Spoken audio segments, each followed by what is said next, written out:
Everyone, my name is Ngozi Akinle, and it's an honor to welcome you to this edition of The Platform Nigeria. We're live at the Covenant Nation, and today we have a powerful lineup of speakers who are going to be speaking on the topic, Innovating Our Way into the Future. To set the scene for the powerful conversations we're going to have, I'd invite no one else but the senior pastor and the convener of the platform, Pastor Poju. Oyemade.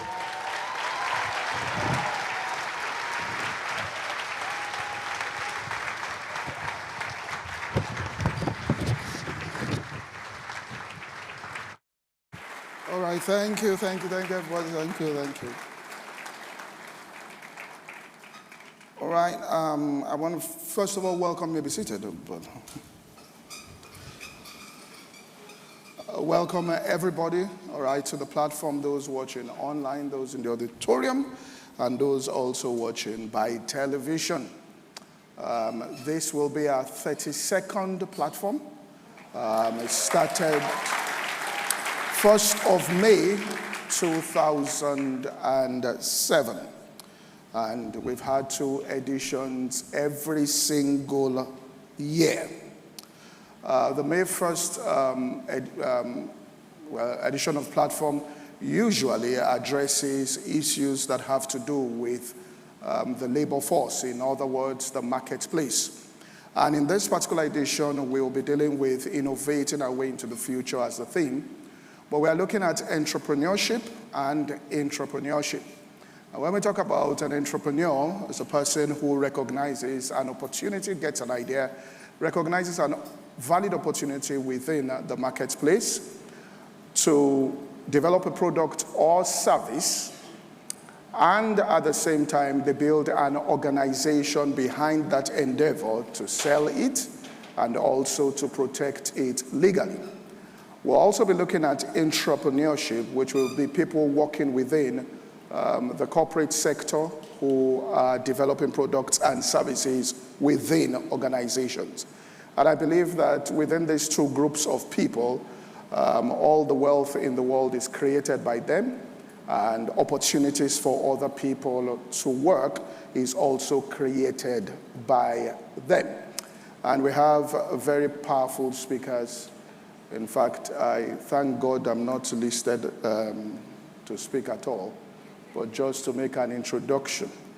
And in making my introduction, so that I stay safe, I will also stand in my role as a pastor. So I speak from a spiritual angle. All right, in that way I am safe and secure. But I just want to mention 3 things here. First of all, people must understand you can attain to anything that your heart genuinely yearns for. And for that to happen, you have to banish this thought or idea that God has his plan for your own life is less than your own personal aspirations. You can never outdream God. We live in a religious society where what really governs people at subconscious level is their perception of who God is. And you've got to understand that God as a person has a much bigger dream and vision for your life than you can personally aspire as an individual. The next thing I would say is you must make sure you align your words with your purpose and your destination, and never surrender, right, your continuous declaration about the fulfillment of your dream, even in the face of apparent defeat, right? Where there is a setback in the pursuit of any goal, it's simply a readjustment and a learning curve for you as a person. And then finally, which is what I just want to zero in on, it's important you ask for wisdom. And when I speak about wisdom, I mean wisdom when it comes to the way you treat other people and your attitude towards others. Without learning how to relate with others, managing your emotions, and seeking the good of others first, you will struggle to attain your goals. You know, when we started church and the church was struggling, we got to a point one day something happened. My father came on a Sunday service to come and see me. And he walked into the church, and suddenly he noticed that we had put ACs all over the church, and I think he got the feeling that my son is getting a hang on this thing now. So he looked at me, and there were people all around greeting. He just said, "Follow me right into your office." We got into the office. He shut the door behind me.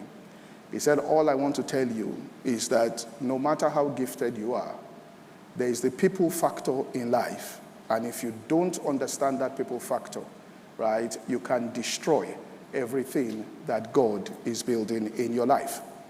You know, I heard Henry Ford took out 2 people once, and he wanted to hire an engineer, so he took 2 engineers who were qualified for lunch just to have an interview. When they got there, he spoke with them, chatted, didn't say anything about engineering, he didn't say anything about their competencies or their skills. So at the end of the lunch, as they went out, he told the other guy, "I've hired you, all right, I'm not taking you." And the other guy said, "What's the matter? You didn't talk to us about our competency, you didn't ask us any engineering questions, you didn't ask us about our skill, you didn't ask us anything about our background. How did you make your decision?" He said, "I made it in 2 ways. First of all, when they brought the food, you put salt into the food first without tasting it." He said, "That shows me that you don't listen to instruction.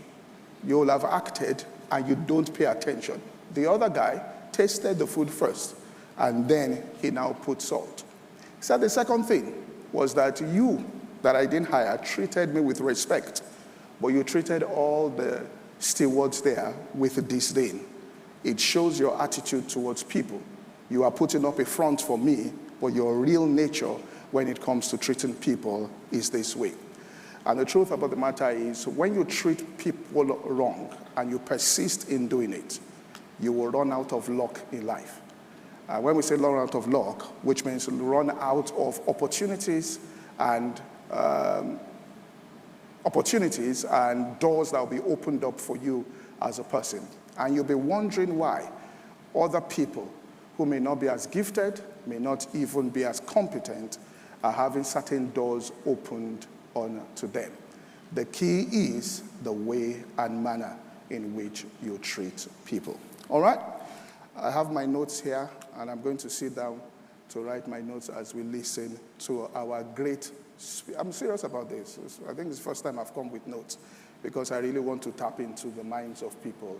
And I feel that this is going to be the most informative platform that we've ever had. God bless you all.